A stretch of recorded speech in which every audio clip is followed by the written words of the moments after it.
Hello everyone, good morning to all. आज हम 29 जनवरी 2026 की थर्सडे की इम्पोर्टेंट न्यूज़ को कवर करने वाले हैं। जैसे कि हमारा ये daily the Hindu news analysis का सेशन रहता है, इसमें हम यूपीएससी से रिलेटेड करंट अफेयर की जो इम्पोर्टेंट न्यूज़ होती हैं उनको हम कवर करते हैं। इसके साथ आप इसको जो है पीसीएस के लिए, किसी भी स्टेट पीसीएस के लिए, इसके साथ डिफेंस के एग्जाम होते हैं, जो एसएससी होता है और जितने भी एग्जाम रहते हैं उन सभी से जो भी इम्पोर्टेंट क्वेश्चन पूछे जाते हैं करंट के, इनसे कवर हो सकते हैं। इसमें हमारे जो मेजर सब्जेक्ट पॉलिटी आई है, history, art and culture, economy, science and tech, environment and geography भी हमारा एक मेजर सब्जेक्ट है। तो चलिए शुरू करते हैं हमारा आज का सेशन। कल हमने आपको दिया था क्वेश्चन ऑफ द डे।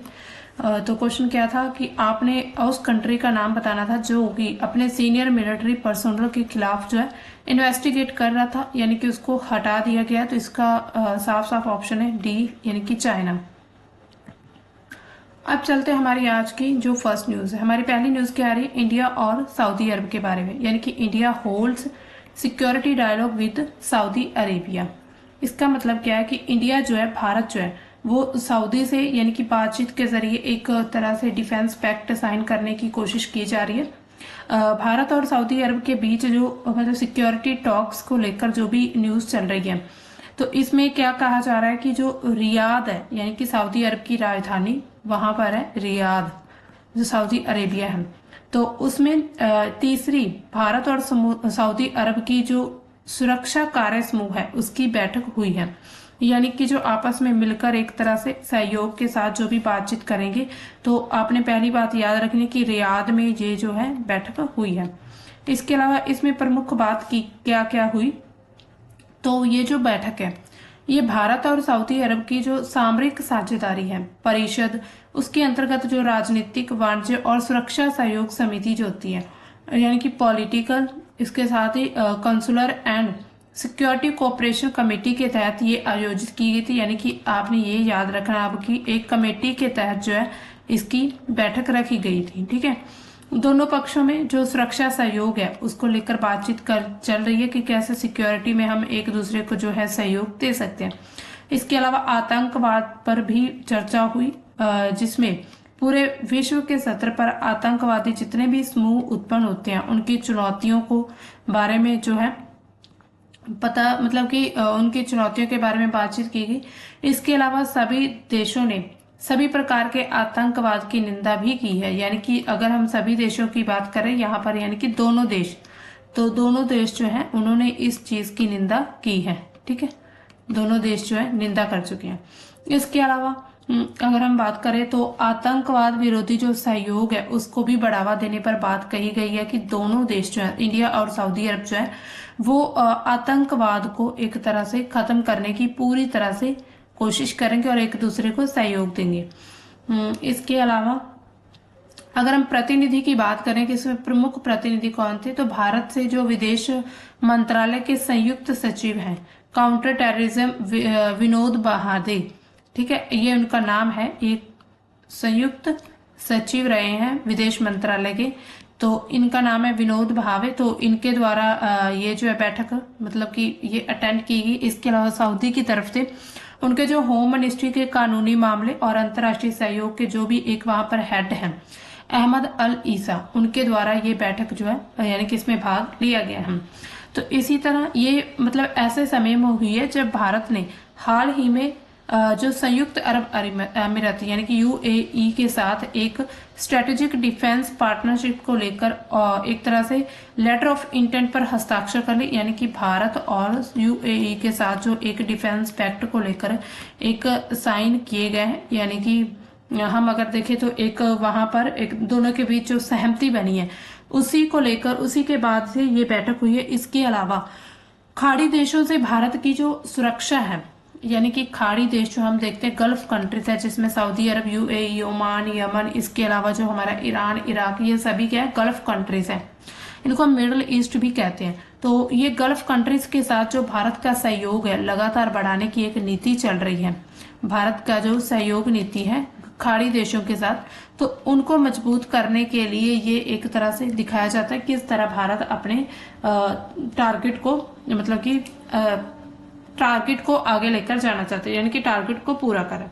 अब अगर हम देखें कि भारत और सऊदी अरब के बीच संबंध कैसे थे या फिर आज कैसे हैं, तो अगर हम देखें इतिहास से तो इनके संबंध जो है भारत और सऊदी अरब के काफी मतलब कि मजबूती वाले रहे हैं। हमारी कोई देखिए पर्सनल तो हमारी कोई दुश्मनी है नहीं किसी भी देश के साथ। इसके अलावा ये जो संबंध है ये संस्कृति को लेकर, इसके अलावा जो आर्थिक और जो लोगों का आना जाना, यानी कि वहां पर जो काफी लोग जाते हैं, यानी कि अगर हम सऊदी की बात करें तो वहां पर भारत के काफी लोग जाते हैं काम वगैरह करने के लिए या फिर एम्प्लॉयमेंट या फिर कुछ सीखने के लिए, ऐसी इस पर स्टडी के बेस पर।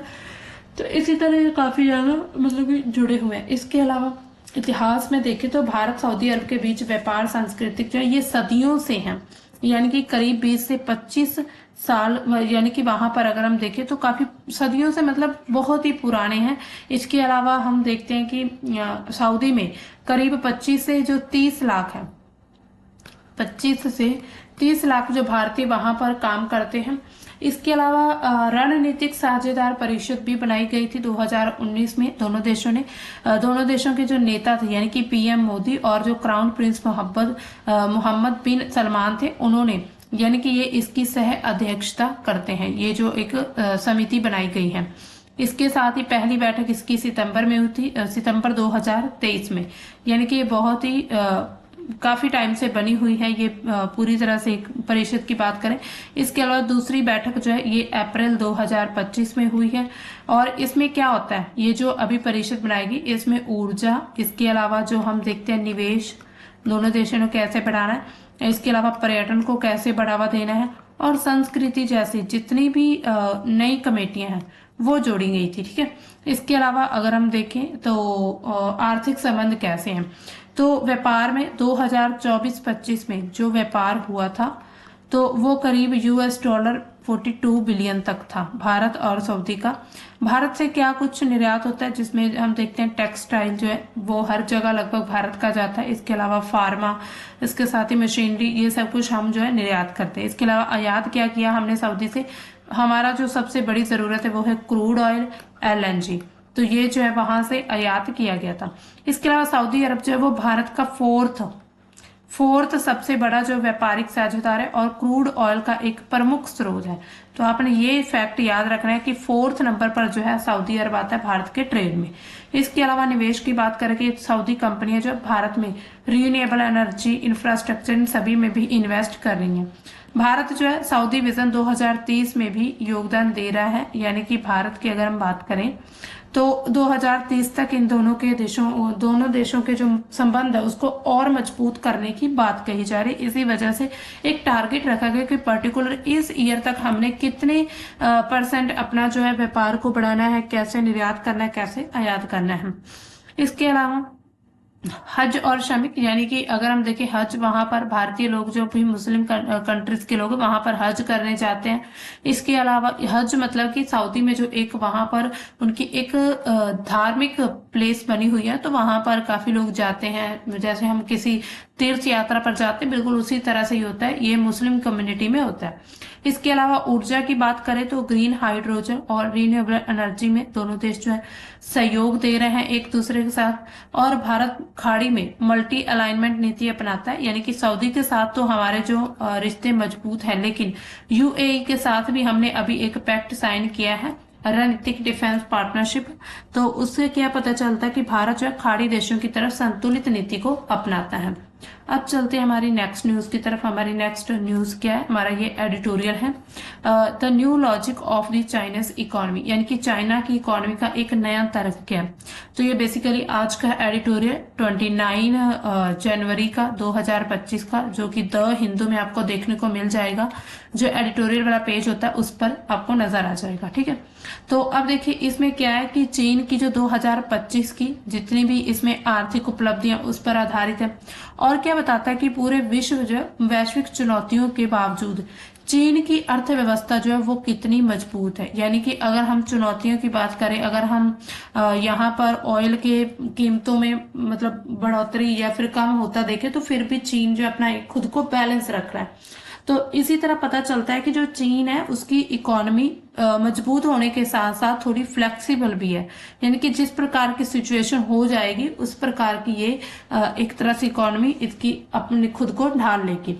अब देखिए इसमें जो है चीनी अर्थव्यवस्था की मजबूती और 2025 के आंकड़े क्या कहते हैं। तो 2025 में हम देखते हैं चीन की जो जीडीपी है, चाइना की जीडीपी जो है 140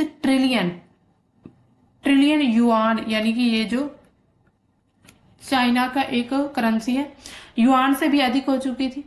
यानी कि हर साल इसमें देखा गया कि 5% तक जो है वृद्धि हुई थी। ठीक है, इसके अलावा पूरे विश्व के आर्थिक विकास में चीन का योगदान लगभग जो है सिर्फ 30% ही रहा है।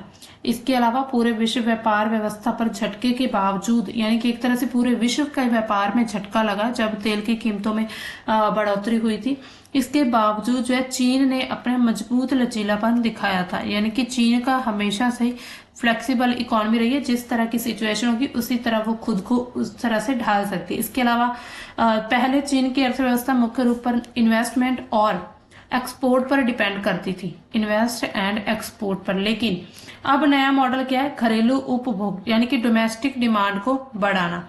ये एक तरह से प्रमुख अगर हम बात करें तो प्रमुख इंजन बनता जा रहा है उसकी चाइना की इकोनॉमी का, जबकि निर्यात और नवाचार जो है ये और इसको गति दे रहे हैं। इसके अलावा 2025 में अगर हम देखें तो अंतिम उपभोग व्यय यानी कि जो एक्सपेंडिचर वहां पर हुआ उसमें 52% तक जो है वृद्धि देखी गई है।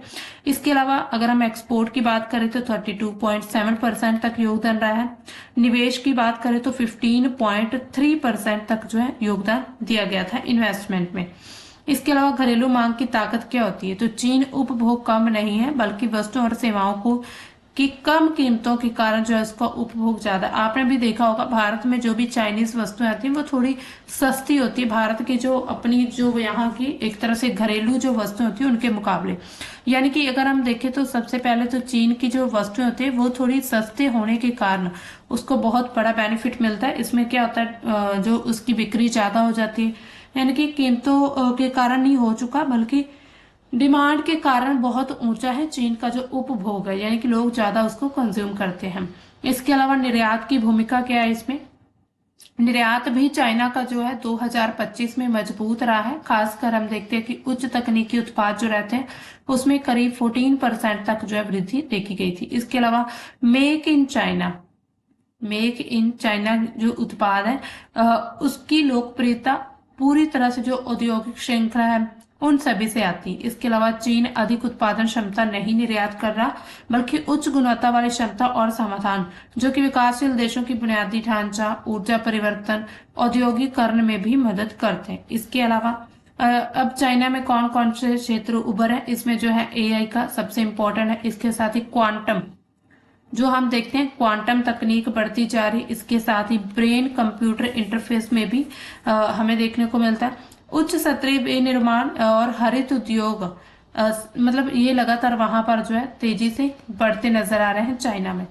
भारत चीन सहयोग के अवसर कौन कौन से हैं, तो 2025 में हम देखते हैं द्विपक्षीय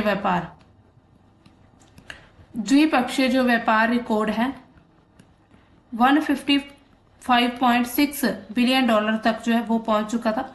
भारत का चीन को निर्यात जो अगर हम देखें इंडिया की बात करें तो वो 19.7 बिलियन डॉलर है, 9.7% की जो है वृद्धि हुई है। इसके अलावा हम देखें चीन से आयात हमारा ज्यादातर कच्चा माल ही है, यानी कि मोस्टली हम जो चीन से आयात करते हैं वो हमारा कच्चा माल ही रहता है। इसके अलावा चीन व्यापार अधिशेष नहीं चाहता, टैरिफ कम हो, इसके साथ विदेशी निवेश आसान हो जाए और वीजा फ्री नीति इन सभी को बढ़ावा देता है। इसके अलावा 1.4 अरब जो है आबादी वहां की है चाइना की, तो भारतीय उत्पादों के लिए एक बहुत बड़ा बाजार हो सकता है, लेकिन जो चाइना है वो अपना उपभोग इस लेवल पर बढ़ा चुका है, यानी कि घरेलू उपभोग कि वहां पर अगर देखा जाए तो कोई भी और जैसे कोई भी और कंट्रीज की इतना ज्यादा वहां पर महत्व नहीं है। अगर हम डिमांड हम अगर डेली बेसिस पे जो हम जितनी भी वस्तुओं का यूज करते हैं तो उसमें इतना बड़ा योगदान नहीं है। हम मोस्टली मतलब कि रेयर अर्थ एलिमेंट्स जैसे जितने भी होते हैं, जो कच्चा माल होता है, हम मोस्टली वही जो है चाइना से इंपोर्ट करते हैं। ठीक है, तो ये थी चाइना की एक नई प्रकार की नीति है। ठीक है, अब चलते हैं हमारी नेक्स्ट न्यूज की तरफ। हमारी नेक्स्ट न्यूज क्या है, तो tensions high at Trump says time is running out for Iran. तो अभी जो ईरान के लिए ट्रम्प ने क्या कहा है कि टाइम जो है यानी कि समय खत्म हो रहा है। तो इसी तरह तनाव जो है फिर से बढ़ रहा है। यानी कि अगर हम बात करें तो ये जो बयानबाजी चल रही है, तनाव जो है एक दूसरे के मतलब खिलाफ अगर हम बात करें, जैसे ट्रम्प ने कुछ कह दिया ईरान के खिलाफ या फिर ईरान ने कुछ कह दिया ट्रम्प के खिलाफ, तो उससे क्या हो जाता है, तनाव जो है वो और लगातार बढ़ जाते हैं, कॉन्फ्लिक्ट्स। तो इसमें जो है ट्रम्प ने अपने सोशल मीडिया प्लेटफॉर्म पर ये लिखा कि ईरान जो है उसको जल्द ही बातचीत की एक मेज पर आना चाहिए। यानी कि एक तरह से वो अब ईरान से बातचीत करने की कोशिश कर रहा है और एक नया परमाणु समझौता होना चाहिए जिसमें कोई भी परमाणु हथियार ना हो। तो ये ट्रम्प का कहना है। तो ये ट्रम्प जो है ये भाई साहब ये चाहते हैं कि अब ईरान उनके साथ एक नया परमाणु समझौता करे। उन्होंने कहा कि समय बहुत कम बच रहा है, क्या ये वाकई जरूरी। इसके अलावा ट्रम्प ने कहा कि उन्होंने ईरान को समझौता करने को कहा था। यानी कि जो ट्रम्प है वो हमेशा यही कहते हैं कि वो ईरान जो है वो समझौता करे, लेकिन ईरान ने नहीं माना।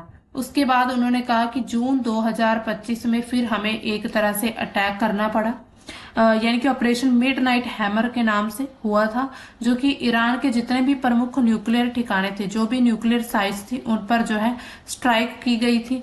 तो जैसे कि फोर्डो, नतांज, इस्फहान, तो इन सभी पर जो है अटैक हुआ था। इसके अलावा उन्होंने कहा कि अब अगर समझौता नहीं हुआ तो अगला हमला जो है पहले से भी ज्यादा खतरनाक हो सकता है। यानी कि अब लगातार फिर से जो तनाव है वो अपनी चरम सीमा पर पहुंच चुके हैं। यानी कि लगातार हमें इस तरह की जो बयानबाजी सुनने को मिल रही है, उससे क्या होगा कि दोनों देश जो है वो भड़क सकते हैं।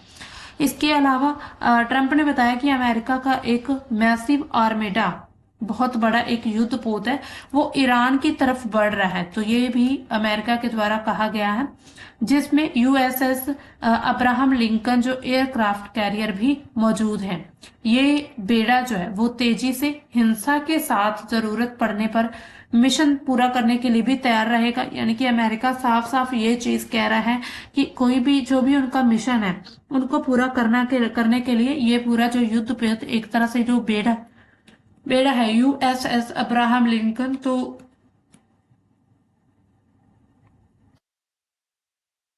उसको साथ देगा। अब इसमें ईरान की प्रतिक्रिया क्या है, तो ईरान ने ट्रंप की धमकियों को फिर से खारिज कर दिया, यानी कि मानने से इनकार कर दिया।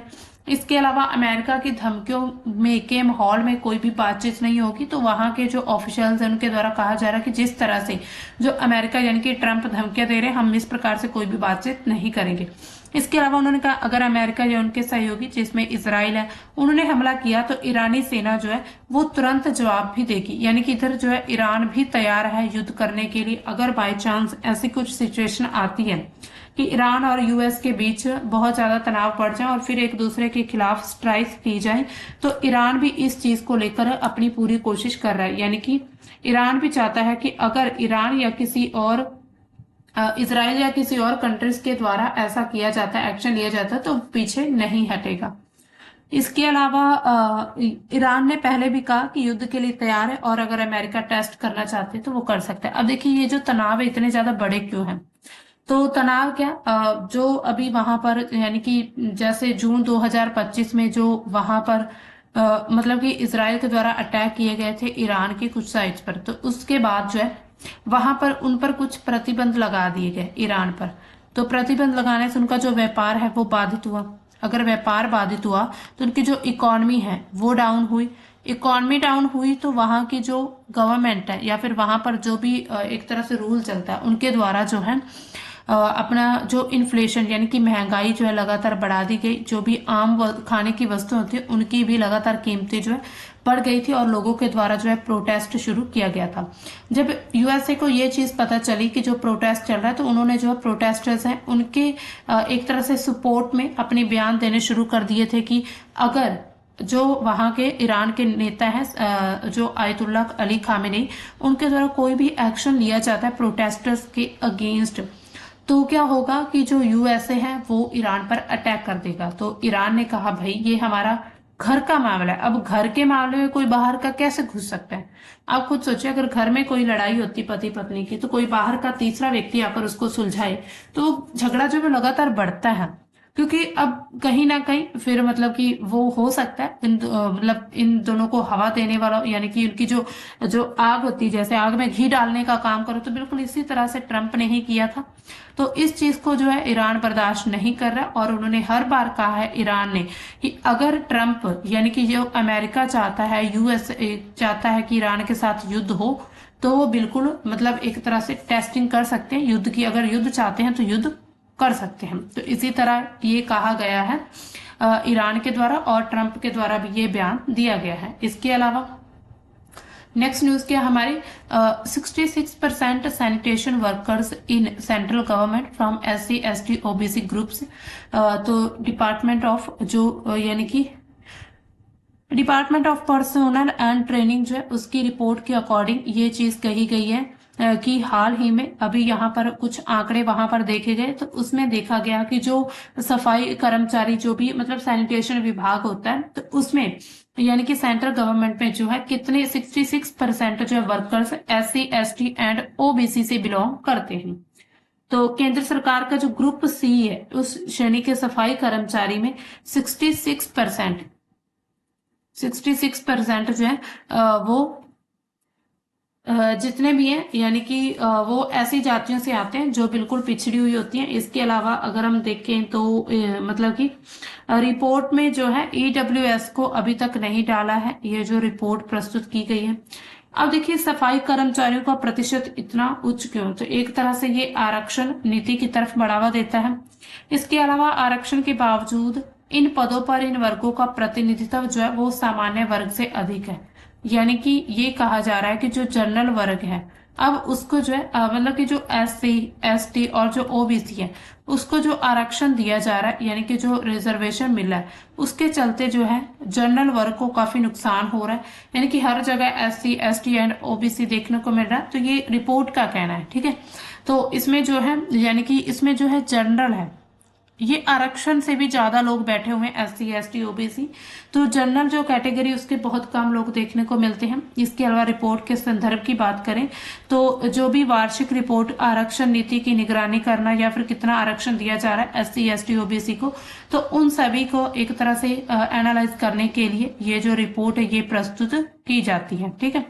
इसके अलावा ये जो पूरा डेटा ये सामाजिक न्याय, उसके साथ ही जो आरक्षण की प्रभावशीलता और जाति आधारित जो असमानता उस पर भी बहस को छेड़ता है। इसके अलावा अगर हम देखें कि आरक्षित मतलब भारत में जो आरक्षण को लेकर क्या क्या प्रावधान है, तो भारत में क्या है अनुच्छेद संविधान का जो अनुच्छेद 15 और 16 बात करता है, तो ये संशोधन इसमें किए गए थे और फिर इसमें जो है रिजर्वेशन की बात कही गई थी, यानी कि आरक्षण देने की बात हुई थी, ठीक है, इन प्रावधानों में इन जो है आर्टिकल्स में, ठीक है।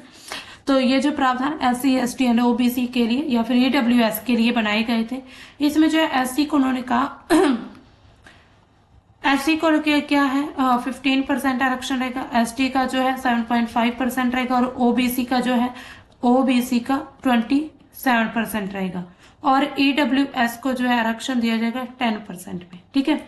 इसके अलावा इसमें जो है प्रमोशन में भी कुछ आरक्षण दिए गए हैं कि अगर SC ST OBC कैटेगरी से कोई भी ऐसा मतलब व्यक्ति बिलोंग करता है तो उनके लिए अगर वो मतलब कि प्रमोट नहीं हो पा रहा है तो उनको जो है आरक्षण दिया जाएगा। इसके अलावा EWS के लिए भी, और उसके साथ क्रीमी लेयर यानी कि जो OBC में ही आता है क्रीमी लेयर, तो उसमें ये चीज लागू नहीं होती है। इसके अलावा 50% की सीमा सुप्रीम कोर्ट के जो इंदिरा साहनी फैसला था उसके अनुसार कुल आरक्षण जो है वो 50% से अधिक नहीं होना चाहिए, और इसके साथ जो रिपोर्ट अभी पेश की उसमें 66% से भी ज्यादा है, तो अब इस चीज पर जो है एक तरह से एक्शन लिया जा सकता है। इसके अलावा आपने UGC नेट के UGC जो एक्ट है एक्ट के बारे में सुना होगा कि किस तरह जो एक समिति बनाई जाएगी, जो वहां पर SC ST और जो OBC है उनके साथ जो भी बुरा मतलब व्यवहार होता है, कॉलेज संस्थान जितने भी होते हैं, राष्ट्रीय संस्थान, सरकारी संस्थान, प्राइवेट, निजी हो, कोई भी हो, तो उसमें जो भी उनके साथ भेदभाव होता है उसको खत्म करने के लिए, रोकने के लिए तो ये जो एक नई वहां पर परिषद बनाई जा रही है, तो उसको लेकर भी काफी विवाद हो रहा है कि उसमें यानी कि सामान्य वर्ग, जिसमें हम जनरल कैटेगरी की बात करते हैं, उनके किसी भी मेंबर को उस कमेटी में शामिल नहीं किया गया है। ठीक है, अब चलते हैं हमारी नेक्स्ट न्यूज की तरफ। हमारी नेक्स्ट न्यूज क्या कहती है, तो नेक्स्ट न्यूज है हमारी, central authorities working with full sensitivity for all communities says Murmu.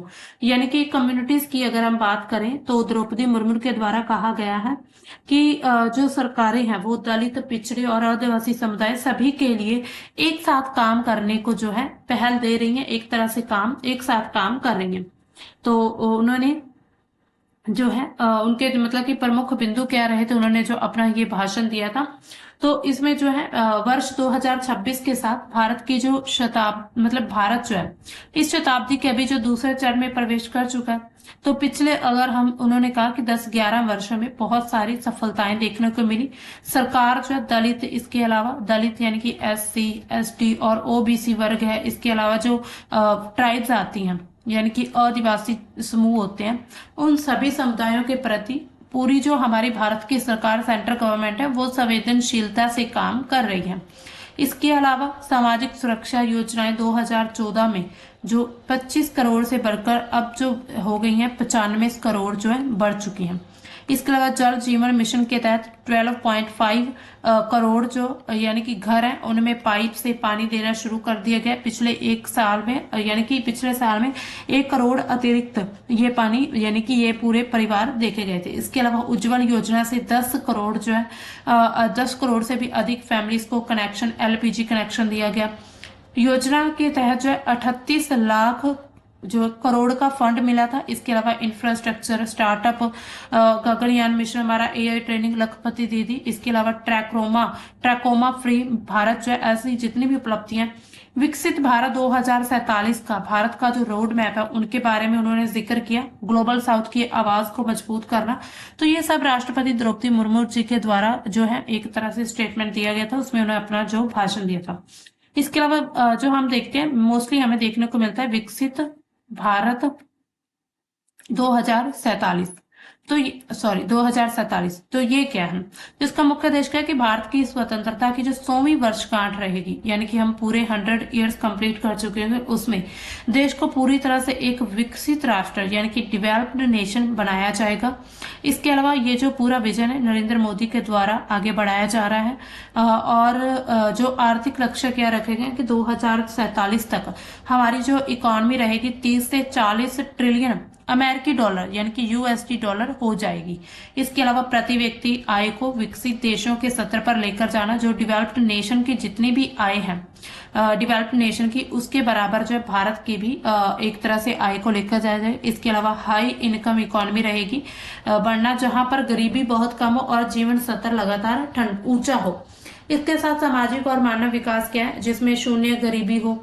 उसके अलावा 100% जो गुणवत्ता जो है स्कूली शिक्षा को, इसके अलावा सभी को उच्च गुणवत्ता वाली सस्ती व्यापक स्वास्थ्य सेवाएं देना, पर्यावरण को विकास करना। इसके अलावा और प्रमुख स्तंभ जिसमें हम देखते हैं हमारा जो नवाचार, आज के समय पर जो है नवाचार सबसे आगे है। इसके अलावा प्रौद्योगिकी को लेकर सुशासन में बढ़ावा देना, यानी कि डिजिटल गवर्नेंस को बढ़ावा देना, गवर्नेंस को। इसके अलावा समावेशी विकास करना, जिसमें जो सभी समुदाय हैं सभी समुदायों को एक दूसरे के बराबर लाकर, यानी कि एक सभी जितने भी चाहे निचले तबके के लोग, चाहे जितने भी जैसे कि बहुत हाई प्रोफाइल जो लोग होते हैं या फिर जो बहुत ही कम जैसे SC ST जो भी समुदाय, पिछड़े, आदिवासी, दलित होते हैं, अल्पसंख्यक, उनके लिए समावेशी बनाना, यानी कि सभी एक साथ एक दूसरे के साथ मिलकर जो है काम करें और देश का विकास करें। तो ये कुछ पहल है, उनको ये सब कुछ किया जा रहा है। इसके अलावा ये सब कुछ यानी कि अगर हम देखें तो ये जो राष्ट्रपति द्रौपदी मुर्मू उनके द्वारा यानी कि उनकी जो एक तरह से भाषण है, उन्होंने अपने भाषण में क्या कहा कि एक युग निर्माण का अवसर है भारत के पास। यानी कि युग निर्माण का अवसर है, और जोर दिया कि जो विविधता है वो काफी उज्जवल और एकता होनी चाहिए इसमें। ये जो विजन क्या कहता है, सबका साथ, सबका विकास और सबका विश्वास। तो इस चीज को आपने याद रखना है, टैग लाइन को, जो भी इसकी लाइन है, सबका साथ सबका विकास, पहले साथ होगा फिर विकास होगा और फिर उसके बाद जो है सबका विश्वास बढ़ेगा। ठीक है, तो विश्वास बढ़ जाएगा। तो ये फैक्ट है, ये आपको याद रखना पड़ेगा, सबका साथ सबका विकास और सबका विश्वास। तो इसके जरिए भारत को अगले सत्र पर ले जाया जाएगा। तो ये थी हमारी आज की इंपॉर्टेंट न्यूज। अब आपके लिए आज का question of the day, in which year was the voting rights act passed in the US guaranteeing equal rights of franchise to black citizens. यानी कि जो यूएस गारंटिंग इक्वल राइट्स है फ्रेंचाइज को, फ्रेंचाइज में, यानी कि जो ब्लैक सिटीजन, जो काले वहां पर लोग हैं, उनको जो है अधिकार कब दिया गया था वोटिंग राइट का, ये आपने बताना है हमें। कमेंट सेक्शन ऑप्शन क्या क्या है, 1965, 1948, 1968 एंड 1984। तो सही ऑप्शन आपने बताना है, इसका जो करेक्ट ऑप्शन क्या रहने वाला है कमेंट सेक्शन में आप बता सकते हैं।